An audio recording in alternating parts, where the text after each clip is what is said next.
আমাদের রাজ্যে বিধানসভা নির্বাচন ঘোষণা হয়ে গেছে এবং সেই নির্বাচনকে কেন্দ্র করে গোটা রাজ্যের বিভিন্ন রাজনৈতিক দলগুলি অলরেডি প্রার্থী ঘোষণা করে দিয়েছে। একমাত্র কংগ্রেস এখনো প্রার্থী ঘোষণা করেনি, হয়তো আজ বিকেলে বা আগামীকাল প্রার্থী ঘোষণা করে দেবে। তো আজকে আছি আমরা নবগ্রাম বিধানসভা এরিয়ায় পলসন্ডাতে, এখানে কিছু দোকানদার এবং গ্যারেজ মিস্ত্রি আছে, তাদের সঙ্গে একটু কথা বলে নিব যে আগামী নির্বাচনকে কেন্দ্র করে তারা কি ভাবনা চিন্তা করছে। তো চলুন কথা বলে নি। তো আপনার নাম? বিক্রম মন্ডল। কি করেন? হোটেলে কাজ করি। হোটেলে কাজ করেন। তো সামনে তো বিধানসভা হ্যাঁ। নির্বাচন, তো আপনাদের কি ভাবনা চিন্তা করছেন? আপনার চিন্তা বলতে এখন ভোট যেদিকে সবাই তো আছে, হ্যাঁ। কানাই চন্দ্র মন্ডলও আছে। এবার ভোটে দাঁড়ায়, এবার ভোটে সিট পাইনি, ভোটে সিট পাইনি, পাইনি। এটা আমরা কাল সকালেই খবরটা পেয়েছি, কাল সকালেই আমরা জেনেছি, আজকেই জেনেছি। এখন ভোটে আবার কে সিট পাচ্ছে এটার জন্য আমরা খুব উত্তেজিত হয়ে রয়েছি। না, তৃণমূল তো অলরেডি প্রার্থী ঘোষণা করে দিয়েছে, আর এখানে সিপিএম এখনো করেনি, বিজেপিও করে দিয়েছে। আর কংগ্রেস থেকে দাঁড়াবে হিরু মন্ডল, হিরু হালদার, হিরু হালদার কংগ্রেসের দাঁড়াবে, কংগ্রেসের দাঁড়াবে। আমরা খুব ভালো চাইবো ও দাঁড়ায় ভোটে, অসুবিধা নেই। আমাদের তো সবাইকে, তো আপনারা কাকে যাচ্ছেন? আপনি তো তৃণমূলকেও যাচ্ছেন, তো কাকে মানে তো পছন্দ তো আছে? আমাদের আগে প্রার্থীটা হোক, এখন তো কানাই চন্দ্র মন্ডল টিকিট পাইনি, তা এর ভোটে এখন কে টিকিট পাচ্ছে দেখা যাক। তো পরিবর্তন চাইছেন না যা ছিল তাই? না, পরিবর্তন চাইছি, আমরা সবাই পরিবর্তন চাইছি, পরিবর্তন চাইছি।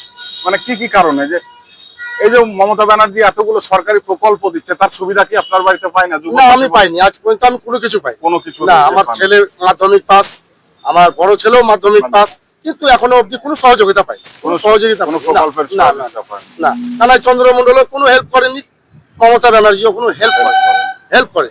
সেই কারণে চাইছেন পরিবর্তন হোক, পরিবর্তনটা দরকার, অত্যন্ত খুব দরকার। সামনে বিধানসভা নির্বাচনে আপনারা কি চাইছেন? আমরা চাইছি বলতে, এই সরকার তো যা অবস্থা দেখছেন আপনারাই, মানে এদিকে আপনারা তো শহরের লোক, গ্রামের অবস্থা অতটা বুঝবেন না, বুঝেছেন? শহরের ভিত্তিক যেটা আছে, আমাদের গ্রামের অঞ্চলে কিছু পাইনি, ধরেন কিছু পাননি না কিছু। এমনি কানাই মন্ডল এতদিন ধরে আপনাদের এমএলএ ছিল।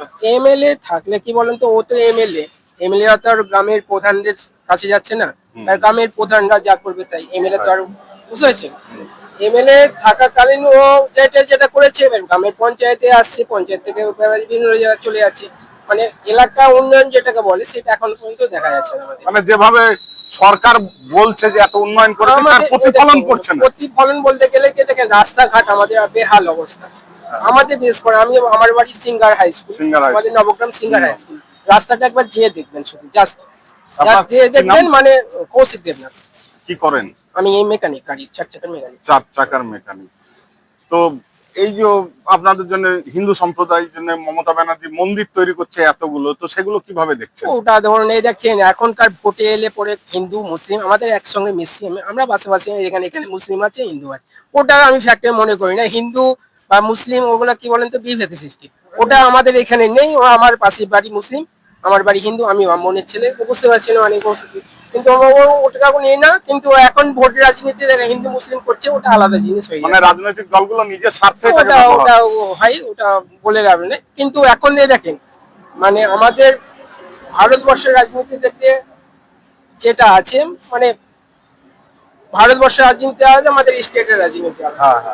ভারতবর্ষের রাজনীতি ওটা আলাদা পলিটিক্স হয়ে যাচ্ছে, আমাদের স্টেটে হয়ে যাচ্ছে এবার জাতিভিত্তিক, মানে আপনার যেটা করে রাজনীতি চলে যাচ্ছে। এখন এই যে যাতে পাচ্ছে না, এই কিছুদিন আগে ধরুন আপনার আদিবাসীদের নিয়ে মানে হলো, ওরাই গন্ডগোল, মানে এইগুলো ধরুন কি হচ্ছে। চাইছেন এই বছর? পরিবর্তন না প্রত্যাবর্তন? মানে যা ছিল তাই চলবে না তার পরিবর্তন? এই দেখেন, এটা ধরুন এখন ভোট যতক্ষণ না সুষ্ঠু শান্তিভাবে হচ্ছে, ওটার পর কিছু বলা যাবে না। সুষ্ঠু শান্তিভাবে হতেছে, তারপরে পরিবর্তন না পরিবর্তন, ওটা পরের কথা। মানে আপনার প্রথম দাবি যে শান্তিপূর্ণভাবে যাতে মানুষ নিজের অধিকারটা প্রয়োগ করতে, নিজের অধিকারটা তখন দেখে নেবেন, পরিবর্তন না পরিবর্তন ওটা দেখে নেবেন, বুঝলেন? শান্তিপূর্ণ ভোটটা হতে দিন। আমাদের আজ পর্যন্ত শান্তিপূর্ণ, ওয়েস্ট বেঙ্গলে শান্তিপূর্ণ ভোট হয়নি আজ পর্যন্ত। আপনি ইতিহাস ঘুরে দেখবেন, শান্তিপূর্ণ প্রত্যেকটা মানে নির্বাচনে আপনার খুন কোনো খারাপি সবকিছুই একটা না একটা মার্ডার হয়েছে দেখবেন অন্য যে আমাদের পশ্চিমবঙ্গে মারা গেছে, হ্যাঁ সেটা অবশ্যই। বুঝলেন? 1 জন 10 জন 20 জন মানে মারা যাবে, এটা হচ্ছে আমাদের ট্র্যাডিশন হয়ে গেছে। বেদনাদায়ক আর কি, না, কষ্টদায়ক। এটা ট্র্যাডিশন হয়ে গেছে আমাদের, যে এইটা সুষ্ঠু শান্তিপূর্ণ ভাবে ভোটটা তখন পরিবর্তন ওটা তখন তখন পরে দেখা যাবে। অনেক অনেক ধন্যবাদ। বলছি যে সামনে তো বিধানসভা নির্বাচন ঘোষণাও হয়ে গেছে, আপনাদের এখানে তৃণমূলের যিনি প্রার্থী ছিলেন এবার তিনি হননি, আগের যিনি প্রার্থী নতুন প্রার্থী হয়েছে, কংগ্রেসের হবে হিরু হালদার, আর সিপিএম এর এখনো ঘোষণা হয়নি। তো কি মনে হচ্ছে সামনে বিধানসভায় পরিবর্তন হবে না যাচ্ছে? এসব কিছু না, আমরা শান্তিটাই চাই, আর যাতে পরিবর্তন হয় সবাই বলে যে পরিবর্তনে থাকবে আমরা সেই পরিবর্তনে থাকবো, দেখা যাচ্ছে না হবে যাতে শান্তিপূর্ণ ভোটটা হয়, এটাই আমরা কামনা করি। আপনার কি নাম?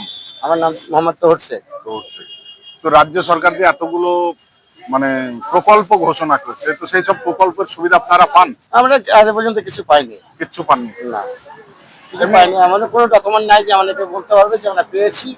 কানাই মন্ডল যে এতদিন এমএলএ ছিল, তিনি কি এলাকার ও নিজের স্বার্থে সব করেছে, হয়েছে দেশে হয়নি বলাও ভুল, রাস্তাঘাট হয়েছে, অন্য উন্নয়ন হয়েছে, অনেক উন্নয়ন হয়েছে, তবে আমরা কিছু পাইনি। আপনারা কিছু পান না, রাস্তাঘাট ভালো কাজ করেছে, ওকে বললেও হবে না, ভালো কাজ করেছে। কিন্তু ব্যক্তিগত হিসাবে আপনার না, ফ্যামিলি বা না আমরা আপনার কিছু পরিচিতরা পাইনি, কেউ পান? কিছু কিছু পাড়াতে পাইনি, একদম কিছু পাইনি। কিছুই পাইনি পাড়াতে। আচ্ছা, ওই মুখ দেখাতে কি সব দিয়েছে। তো কি চাইছেন তাহলে পরিবর্তন? পরিবর্তন তাছাড়া কিছু না, পরিবর্তন হওয়া একান্ত দরকার। মানে একই জন সারা জীবন থেকে যাবে এটা কোনো মতে না। কাম্য নয়। সবাইকে পরীক্ষা করে দেখতে হবে। হ্যাঁ, সবাইকে আচ্ছা। পরীক্ষা করে দেখতে হবে। সামনে বিধানসভা নির্বাচন আর প্রার্থীও ঘোষণা হয়ে গেছে সব রাজনৈতিক দলেরই মোটামুটি। তৃণমূলের যিনি প্রার্থী ছিলেন গত বছর, তিনি এবার হননি, অন্য কেউ হয়েছে। কংগ্রেসের হবে হিরু হালদার, সিপিএম এখনো ঘোষণা করেনি। তো কি মনে হচ্ছে আপনাদের নবগ্রাম বিধানসভায় পরিবর্তন হবে না প্রত্যাবর্তন, মানে যেটা ছিল সেটাই থাকবে না? নবগ্রামে পরিবর্তন হওয়া অবশ্যই দরকার। 10 বছর ধরে আমাদের এমএলএ সাহেব ছিলেন, কিন্তু সেরকম ভাবে তো কোনো কাজে সাড়া দেখিনি। জনসাধারণ যেগুলো বলছে মানে সবকিছুতে মানে চুরির দিকে এগিয়ে আছে, এটাই জনসাধারণ দেখেছেন। এই জন্য হয়তো মমতা ব্যানার্জি এবছর ওনাকে প্রার্থী করেননি, ভেবে চিন্তে দেখেছেন হয়তো যে জনসাধারণ হয়তো ভালো চোখে দেখবে না, হারতে পারে। আর আমাদের কংগ্রেসের থেকে একটা ভালো লড়াকু নেতা আমরা পেয়ে গেছি নবগ্রাম বিধানসভায় এবছর, এই জন্য হয়তো ভেবে চিন্তে অন্য একটা প্রার্থী দিয়েছেন তৃণমূলে। তো কতটা আশাবাদী যে আপনাদের আমরা হিরু হালদার? খুবই আশাবাদী যে আমাদের হিরুদা জিতবে এখানে নবগ্রাম বিধানসভায়। 1996 সালে যেমন আমাদের অধীর চৌধুরী দাদা জিতিয়েছিল, এবারও 2026, ওই জন্য আমরা খুব আশাবাদী। আপনার নাম কি? আমার নাম মিল্টন। তো এই যে এই এলাকা বলবো না, গোটা রাজ্যে যেভাবে বিজেপি বলুন আর কংগ্রেস তৃণমূল বলুন, এরা যেভাবে হিন্দু মুসলিম রাজনীতি করছে, তো তার প্রভাব পড়বে না আপনাদের এলাকায়? না, আমাদের এখানে হিন্দু মুসলিম খুব প্রভাবটা একটু কম আছে। কম আছে। হ্যাঁ, অত হিন্দু মুসলিম এরকম কোনো ঝোট ঝামেলা এখনো নেই, সব ভাই থাকে। ভাই ভাইয়ের মতোই থাকে। বহরমপুরে তো অধীর চৌধুরী হচ্ছে গিয়ে ক্যান্ডিডেট হচ্ছে বা প্রার্থী হচ্ছে, এর ফলে কি মানে কিছুটা আপনারা অক্সিজেন পাচ্ছেন, বাড়তি অক্সিজেন?